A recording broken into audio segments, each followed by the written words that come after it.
We have three main category of awards: the general awards, the special awards.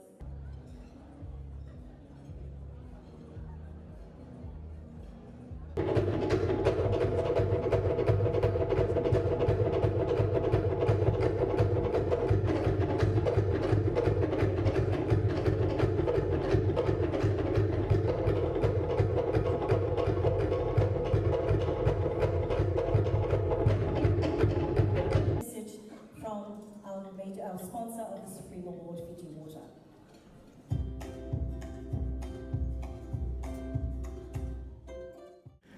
The Honourable Minister for Industry, Trade, Tourism, Local Government, Housing and Community Development. Your Excellencies, members of the Diplomatic Corps, the Permanent Secretary for Industry, Trade and Tourism, the Chairman, Board of Directors and Acting General Manager of Investment Fiji, sponsors, awards entrants, distinguished guests, ladies and gentlemen. Bula Binakang, and a very good evening to you all. Your Excellencies, ladies and gentlemen, I am delighted to join you all tonight at what is unquestionably the nation's most prestigious recognition for the Fijian business community, the Prime Minister's International Business Awards. There's a reason this is one of my favorite events on the calendar. Each year, these awards provide a stage for leaders from our business community to showcase their growth, their workforce, and their innovations, putting the national spotlight on Fijian success stories. And that stage isn't just about a pat on the back or a photo opportunity. It is where businesses are instantly elevated into role models for our private sector. With each application and with each winner, we are able to inspire Fijians from all ages and walks of life with a life-changing potential in operating a thriving business in Fiji. My friends, for that inspiration you have instilled in our country and for your immense contributions to fueling Fiji's 10-year streak of economic growth, I thank you. For that, I see everyone in this room as a winner for Fiji. The real beauty in this night, tonight, is that honorees of these awards have represented the range of diverse businesses that our country is becoming known for around the world.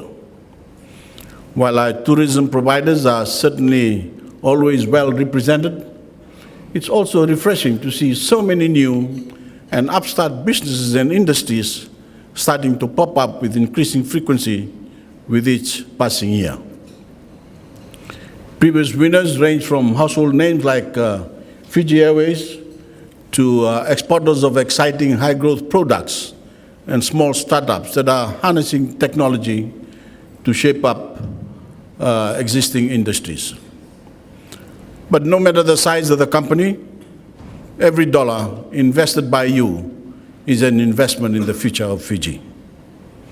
And your vote of confidence in our country's political and economic stability has been contagious for the international community, as we've seen steady rises in foreign direct investment from markets like Australia, China, New Zealand, and PNG.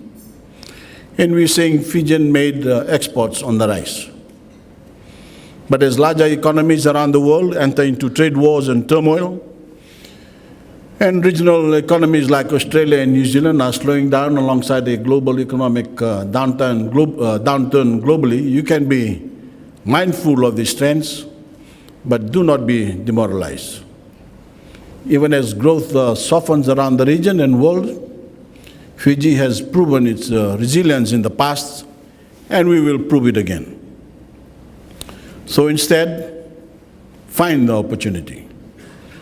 This is actually precisely the time to take advantage of new incentives that we've put in place to insulate Fiji from that global trend, as it won't last forever.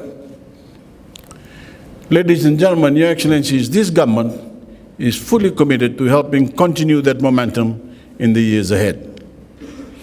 But this shouldn't be seen as political. It's not about being pro-worker or pro-business. pretending that we can be both simultaneously.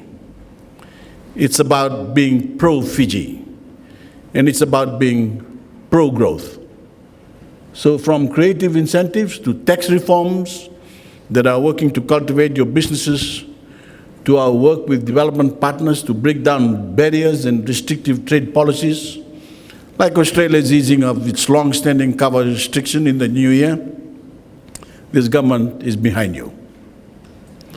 This includes a low 20% corporate tax rate, which drops lower still to 10% for companies listed on the South Pacific Stock Exchange. They include the establishment of tax-free regions, up to 13-year tax breaks, and duty-free imports of various items like machinery for qualifying investments. And they include a wide range of industry-specific incentives for agriculture, manufacturing, tourism, ICT and BPO, healthcare, film, housing, renewable energy. And that's just to name a few of the long-sighted plans we have put into action. The Fijian government partnered with the Singapore Corporation Enterprise in November 2017 to undertake a 4-year digital government transformation known as Digital Fiji. Through my government's embrace of the digital revolution and under the Digital Fiji umbrella, we've launched Biz Fiji portal to streamline starting and registering a business online.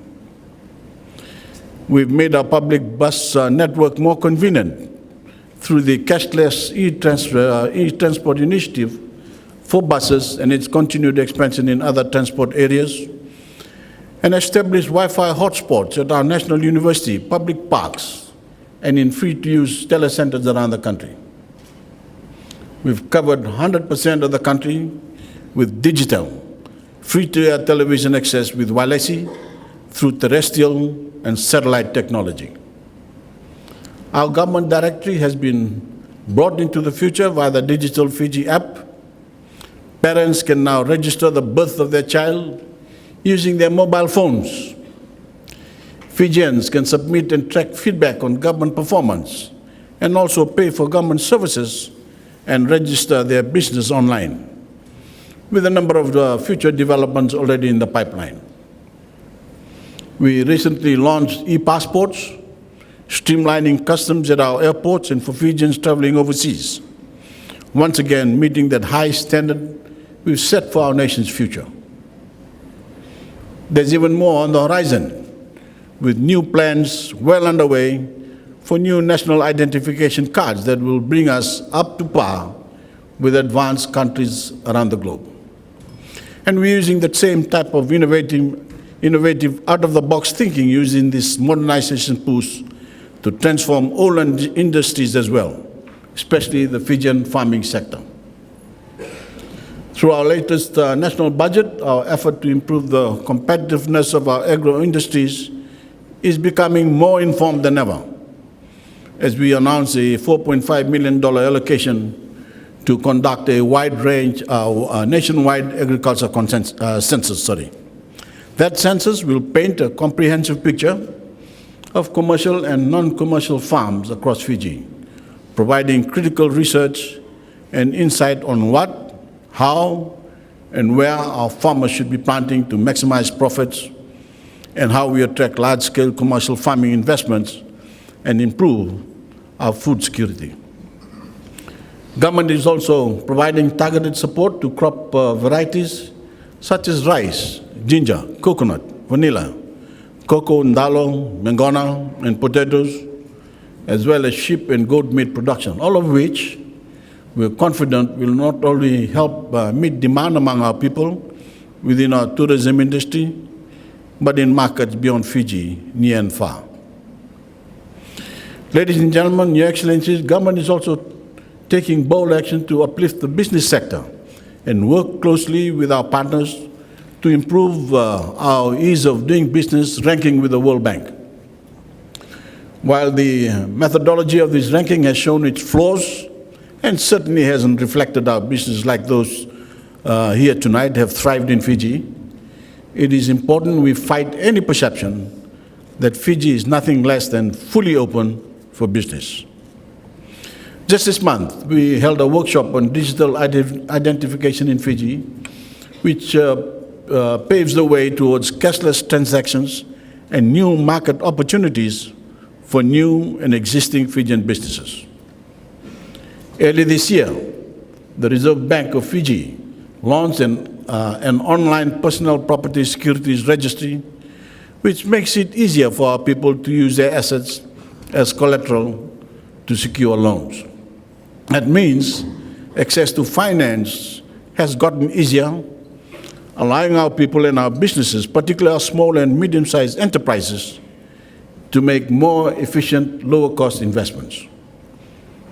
And of course, the new Biz Fiji portal has already brought unprecedented transparency to the process of starting a business and obtaining a construction permit. Budding entrepreneurs and long-standing businesses alike are already feeling these improvements. But these progressive steps have all come past the World Bank's April 30th deadline for consideration in the 2020 Ease of Doing Business rankings. We fully expect these achievements and others currently in the pipeline to be considered in the 2021 Ease of Doing Business Index and in later years. We're also tapping into your ideas as leaders of the private sector to help improve the business climate in Fiji through open and direct dialogue. We're here to listen to you and to hear from you about how Voreqe can improve its services and business processes to be better responsive to your needs. This approach has been spearheaded by the newly formed Voreqe Business Reform Committee. But perhaps nowhere is our commitment to you and to the Fijian economy as a whole more visible than in our continued aggressive investment in Fijian infrastructure and education. We're investing in our roading system, in developing our ICT network through projects like the Southern Cross submarine cable, in improving the capacity and efficiency of our ports, and in formulating our latest master plan for Nadi, Lautoka, and the Greater Suvla area, led by world-renowned town planner Professor Liu Tai Kerr, the man who designed the modern-day Singapore. We're investing in our schooling system and the training of our workforce, showing investors here at home and abroad that we have a rock-solid foundation to build their business on and the talented human capital to bring them to life. And how could I forget? We've now added a beautiful new flagship to our Fiji Airways fleet, with Fiji's and indeed the Pacific's very first Airbus, the A350-900 extra wide body, which has just made its way from France to Dubai, with the Attorney General on board to participate in the Dubai Air Show. I hope to join them in Sydney to bring her home on the 23rd of this month, marking a milestone in aviation and demonstrating how we will continue to expand our economy by keeping Fiji on the cutting edge. I think this is a strategic investment, a history-making achievement worthy of a round of applause.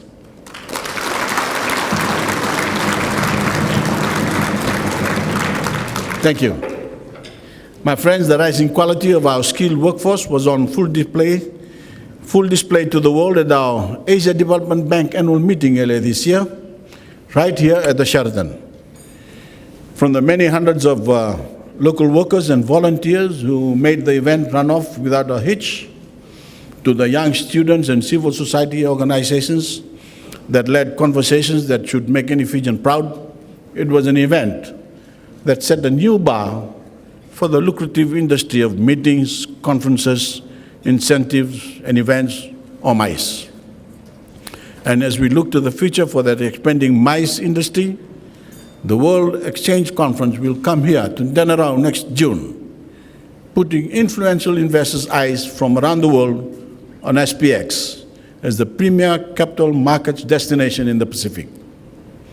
Keep watching MICE, ladies and gentlemen, as conversations are already happening to bring even more globally renowned events in Fiji. At that bar racing ADB annual meeting, we also saw our first ever 30 under 30 competition, which centered around showing the country and the world the faces of Fiji's future. Continuing the momentum of this recognition of our young achievers, government announced plans in the last budget to host the National Youth Awards ceremony next May that will highlight youth achievement across our society. This ceremony will conglomerate two awards that used to be held across a number of different ministries into one big national celebration of the success of our young people. It's going to immediately become one of the most important events on our national calendar. Staff from the Ministry of Industry, Trade and Tourism are with me tonight, so you can speak with them for more information. And please take advantage of this opportunity to give back to the young people of this country by getting involved in this competition. And who knows, maybe even find the next young Fijian one day takes up the reins of your company. My friends, as Prime Minister, I'm taking a personal role in spreading the word by touting these many programs and initiatives wherever I go. Whether it's touring the floor of a furniture factory in Malaysia and making a pitch for them to expand operations to Fiji, or meeting face-to-face with investors in Brisbane, I'm always proud to help the international community see that Fiji is open for business. But our people are our best ambassadors, so I ask you this favor. Join me on the mission to spread confidence and spread the word of Fijian potential both here and at home. I look forward to seeing even more of you tap into that as time goes on, seizing on the immense unrealized potential we have in Fiji.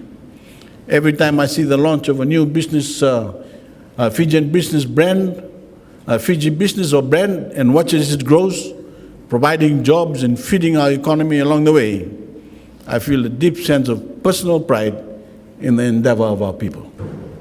It's why our young entrepreneurship scheme and micro-small business scheme have been two of our greatest initiatives in recent years, allowing more Fijians than ever to turn their business dreams, once out of reach, into reality. Ladies and gentlemen, as I've said many times before, with any of this, government cannot go at it alone. You are the real job creators, and your Fijian success stories are what we're here to celebrate. For that, I offer my sincere appreciation to all the entrants for participating in this year's International Awards. Finally, I thank our generous sponsors and event organizers for their role in putting on tonight's show. Thank you, Nakabalemu. Please enjoy the rest of the evening. You've earned it. God bless you all.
Congratulations, Sika.